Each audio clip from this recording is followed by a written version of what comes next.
Northern Ireland's social housing crisis is deepening, with almost 50,000 applicants on housing waiting lists across the region. It's after Stormont missed its target, building 30% fewer social homes than planned. The Department for Communities says 49,588 applicants were on waiting lists in the last quarter of 2025. Foyle leads the way with more than 5,000 applicants waiting.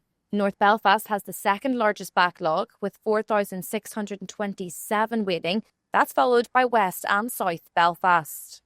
When it comes to wait times, the longest is for people in South Down, who typically wait for nearly 4 years.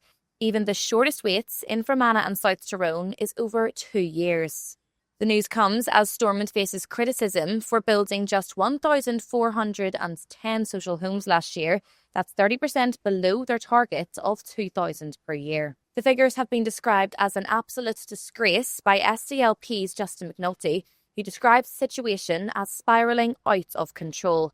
The Department for Communities has been contacted for comment.